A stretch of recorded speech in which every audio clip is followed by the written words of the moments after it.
In your headlines, the TCI regiment is praised after intercepting a high-speed chase.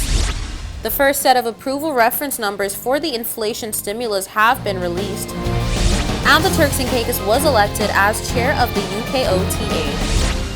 From the PTV Broadcasting Headquarters in Providenciales, your number one source for news, I'm Erica Pinales delivering the latest from across the country this Tuesday, March 1st, 2022, right to your door. Newswatch starts now. The list of the first set of approval reference numbers for the inflation stimulus have been released as government looks to begin the distribution process on March 3rd. Here are the details. Almost 2,000 persons could begin to collect on Wednesday, March 2nd. Persons on the list of the first batch of approvals are set to receive their $500 inflation assistance from the Turks and Caicos Islands government.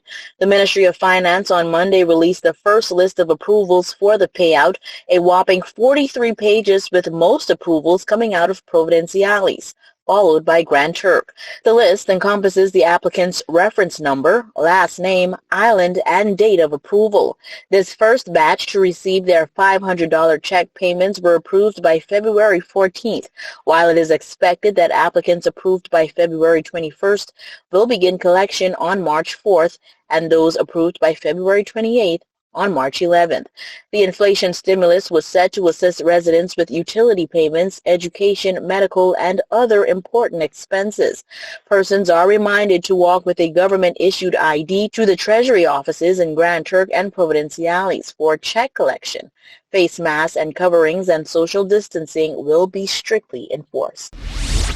On Friday, the 18th, 2022, the DCER, in collaboration with the Physical Planning Department, removed an unauthorized obstruction from Pelican Beach access in Leeward, Providenciales. We bring you the details.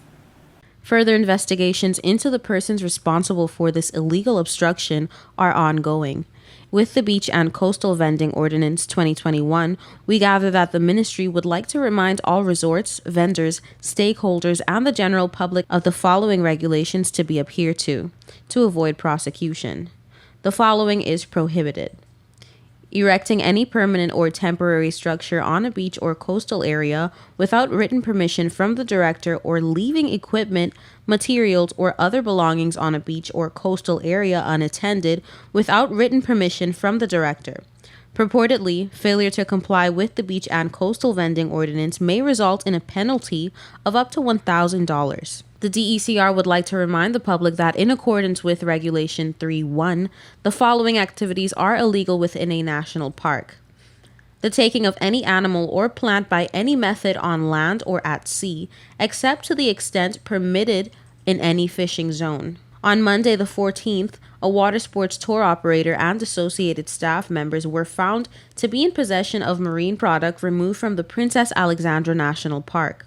The Department of Environment and Coastal Resources fined the culprits in accordance with the National Parks Ordinance 11 of 1975 as amended.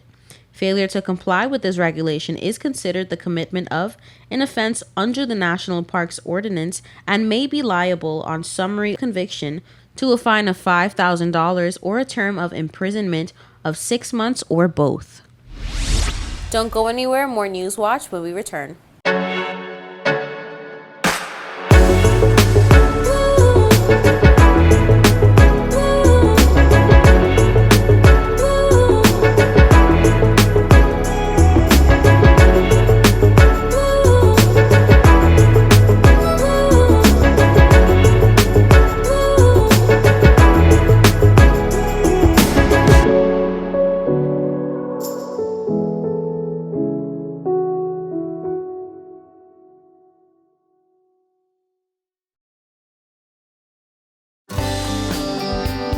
This is a reminder that all PTV service accounts are due on the first day of each month. Accounts should be brought up to date by the 28th of the month to avoid disruption in service. Payments may be made on our office at Stubbs Diamond Plaza, Providenciales, Mides Plaza, North Caicos, and Airport Road in South Caicos. Payments may also be made online using Scotiabank, CIBC First Caribbean Bank, and Royal Bank of Canada. Please allow 3 business days for online payments to be processed. We thank you for your cooperation.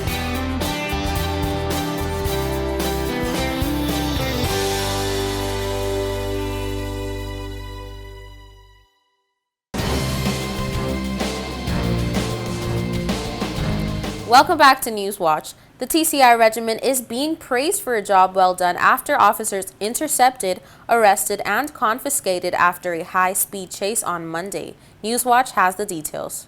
Commendations in order for Officer Francis Glinton and his team as the TCI regiment continues to fulfill their purpose as they have so many times in the past. Immigration officials have confirmed the undetected arrival of 2 vessels on Sunday night and the illegal passengers aboard were able to escape. Newswatch has not been able to confirm how the pursuit of these persons ended up with the members of the TCI regiment conducting a high-speed chase. However, we are told that both incidents are linked. We understand that during the pursuit of those persons, a high-speed chase ensued, which ended with a Suzuki Swift flipping before coming to an abrupt stop. 5 persons were then arrested. Officers recovered packages of marijuana. However, police have not disclosed the amount of contraband recovered or its street value. The Premier Honorable Charles Washington Mizik, during the United Kingdom Overseas Territory Association Annual General Meeting, assumed presidency of the UKOTA Political Council, and Ms. Tracy Knight, UK representative for the Turks and Caicos Islands government and head of TCIG London office, was elected as UKOTA chairman. Here's more. At the UKOTA Annual General Meeting, which was held on Thursday, February 10, 2022, UK representatives of the British Overseas Territory governments elected Ms. Tracy Knight, who represents the government at UKOTA meetings, as chairman. The Premier, according to the association's constitution, assumes the presidency of the Political Council of UKOTA. As chair of UKOTA, Ms. Knight will lead the work of the association, advancing and defending the collective interests of the overseas territories in the UK over the forthcoming year. Commenting on the chairmanship, Ms. Knight said, "It is an honor to be elected as chair of UKOTA, and I am grateful for the confidence of the other overseas territory representatives and support of the Turks and Caicos Islands government. I look forward to working with my colleagues to further promote the relationship between the overseas territories and the UK and to engaging with all stakeholders to advance the work of the association." As president of the Political Council, Honorable Premier will have responsibility for chairing the Council's annual meeting of political leaders in London later this year, ahead of the annual Joint Ministerial Council between the overseas territories and the UK. The Premier said, "As president, I look forward to working with overseas territories to protect us toward the elevation of the socio-economic standing of all our peoples, break down the barriers to sustenance and self-actualization, and improve communication and collaborative efforts with the UK government to ensure BOT's individual and collective concerns are heard and solutions actualized for the betterment of the lives of our people." He further added, "It is with pride that I congratulate Ms. Knight on being elected as chairman of the association. This is a true testament of the diligent, innovative, and forward-thinking staff that forms the Office of the Premier and Public Policy and this government. I have every confidence that Ms. Knight will excel and aid greatly in achieving our collective goals." UKOTA was established in 1994 by the government of the UK overseas territories with permanent populations to promote the interest of the overseas territories and cooperations between them. We've obtained that the main work of the UKOTA is representing the collective view of the overseas territories through dialogue and contact with Foreign, Commonwealth and Development Office and other UK government departments, both at official and ministerial level.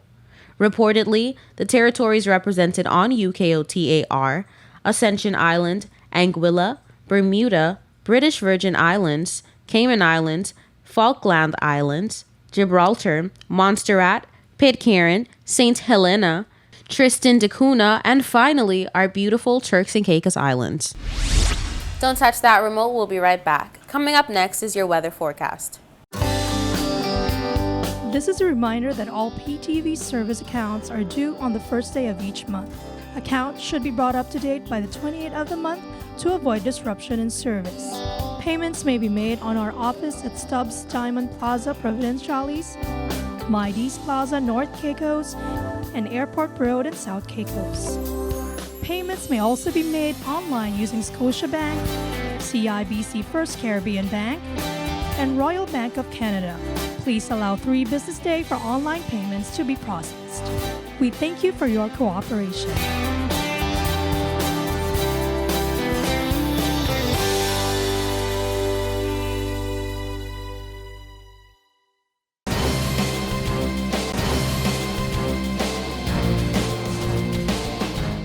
Welcome back to Newswatch. Here's the latest in your weather forecast.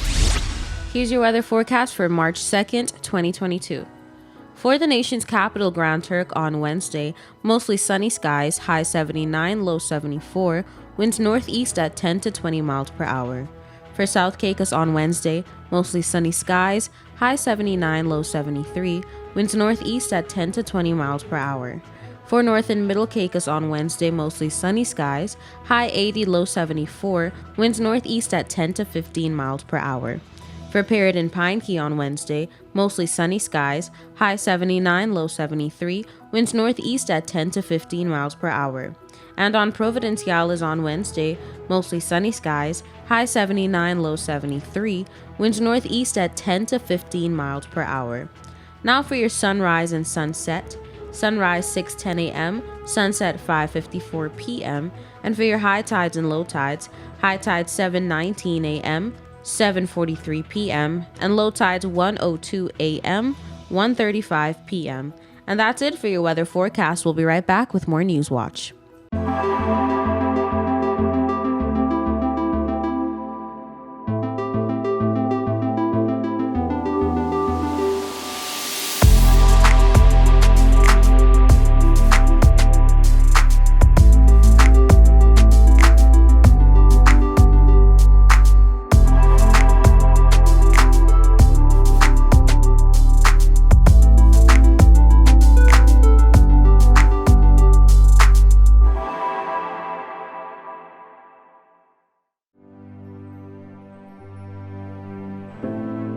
Here at People's Television, we're more than just your leading news and entertainment services. We are spreading the gospel.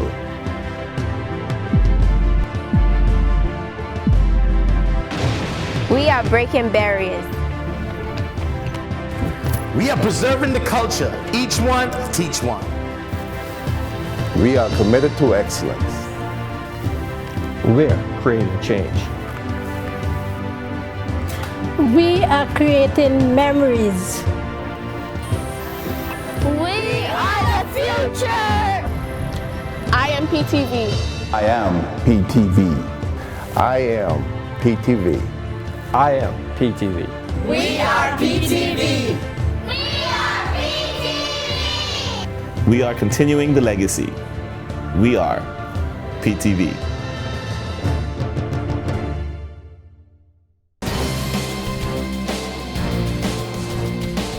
Welcome back to Newswatch. The Clement Howell High School hosted their Exit Readiness Career and College Seminar under the theme, Pursuing the Career of Your Dreams. We bring you the details.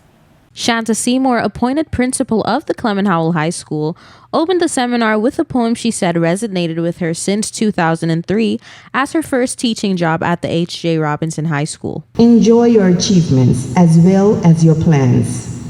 Keep interested in your own career, however humble. It is a real possession in the changing fortunes of time. Exercise caution in your business affairs, for the world is full of trickery. But let this not blind you to what virtue there is. Many persons strive for high ideals, and every real life is full of heroism. Be yourself, especially do not feign affection, neither be cynical about love, for in the face of all aridity and disenchantment, it is still as perennial as the grass. She explained that ever since her first time hearing the poem, she thought that it was the perfect fit for some advice students needed to hear as they prepare to leave high school. We are preparing you to exit the walls of the Clement Howell High School. You are about to embark on the wider world, new experiences, new people, new things. What we have taught you will go with you throughout your lives. Sometimes you are upset over the rules that we set, but there are reasons for those rules. When you leave, you're going to go on jobs with rules that you hate. You are going to go to institutions, other institutions, higher learning institutions, with rules that you despise. But you will have to follow them. We are preparing you to exit. Honorable Rachel Taylor, Minister of Education, was one out of the other members of the ministerial body present at the seminar who elucidated to the students on the importance of having a good attitude and taking the opportunity to introduce the newly passed scholarship program. We have just passed the scholarship policy, and the scholarship policy has been amended to capture the gaps in the skill set of this country. So therefore, your guidance counselors and your principals from the various schools will be provided with a copy of the scholarship policy. It will definitely be uploaded to our website page so that you will have a better understanding of the various skill sets that are needed when you apply for your scholarship. Honorable Taylor also introduced to the students the Internship and Apprenticeship program, where students would be given the opportunity to gain experience on their respective career path choices to aid them when seeking employment. You will learn about the Internship and Apprenticeship program, providing opportunities for our students who venture into the Turks and Caicos Islands Community College. If you take that avenue, or if you take the avenue to study online with the University of the West Indies Open Campus, or if you decide to travel overseas internationally to further your studies, upon returning to the Turks and Caicos Islands during your Easter break, your Christmas break, your summer break, opportunities will be provided for you where we will align you with a hotel, in whatever area it is. So there's someone who's studying law. Upon your return, we will align you with a law firm so you can gain the necessary what? The necessary what? Experience. She continued that as the Minister of Education, Labor, and so forth, it is the responsibility of her, along with her team's responsibility, to supply the youth with the necessary keys to progress in the TCI. When you return, what is sometimes said? You lack the experience. So as the Minister for Education, Labor, Employment, and Customer Services, we are providing that avenue for you to gain that experience. So when you return, you will get an easy transition into the workforce. So that is what we are putting in place for you. Now I want to say something to you, because as the Minister for Labor, for my 1 year, I've been grateful to listen to a lot of our local people cry about not having an opportunity. She urged students to seize the opportunities that will be afforded to them, reminding them that nothing in life comes easy and that they must work hard for their credentials, which will be beneficial to their careers. And I guarantee you that with a good attitude and no CXEs, you still can become what you want to be. I want to say to those students who are part of the CVQ program, what we have recently introduced as well is the TVET, Technical Vocational Educational Training, that will provide the CVQ students the opportunity to transition into the TVET program. We need to diversify our economy, and you need to diversify your skills. Honorable Taylor encouraged the students to learn a new skill, emphasizing that the Turks and Caicos Islands is a tourist-driven destination in which those skills can come in handy. When we hear about certain skills, but we have to drive the tourism industry. We have to drive it. When we walk into our restaurants and our front desk at the hotels, we need to see you. We need to see you. So I'm going to encourage you, listen very carefully. Some of you might be saying, oh my God, the minister say, listen very carefully. I'm on my way out. That's why I said exit readiness. And I want to say to some of you who may be saying, you know what, I didn't work hard enough throughout my high school year, but it's okay. I want you to leave remembering this word, attitude. It's your attitude that you're going to take to university. It's that attitude you're going to take into the workforce. And it is that attitude that will make a difference. Lavenia Hamilton Bishop, the guidance counselor at the Clement Howell High, spoke to Newswatch, being one of the organizers of the event. So today we are hosting our annual Exit Readiness program, where we aim to prepare students for the world of work and in addition for college experiences. So we bring in persons throughout the HR departments in the country to give brief presentations and also to provide tips going forward. Bishop explained that much details went into planning the event, being as though they had to take into consideration what interests and career fields were appealing to the students for the direction the world is heading. Each year we kind of build. We look at what the current needs are in the job market. We look at the interests of our students at this current time. And as we know that the area of career is a developing one. So we would see that students are now preparing or pursuing more emerging careers. So we try to advance ourselves each year and be as inclusive and diverse as possible in terms of preparation, who we select as the representatives to speak to them, and making sure that it's a wide platform that gives them the preparation for any career that they want to pursue. She continued that this year's theme for the seminar was Pursuing the Career of Your Dreams, where the aim was to create a seminar most suitable for the students' interests. This year's theme is actually Pursuing the Career of Your Dreams, and it's in line with what I just mentioned previously. As I said, we have more students pursuing emerging careers. They're straying away from, or not limited to, I should say, the doctors, the lawyers. We now see persons want to be YouTubers, cosmetologists, makeup artists. So the world of work, or the perception of what is professional, is changing. So we wanted to let our students know that they have our full support and in pursuing the careers that seem to be on the uprise, and to know that it does not mean, because it's an uprising career, it does not mean that they cannot be successful in that area. So we want to motivate them to pursue whatever career they desire to do in their adult life. Bishop shared that she was content with the turnout of the seminar and pleased with the response from students, to which we got the perfect one. I think it's really good to be here because I'm learning how to set up a resume, how to search for a job, and I'm learning many things that would be beneficial to my pursuit of my dream career. So I think it's a very good learning experience to be here.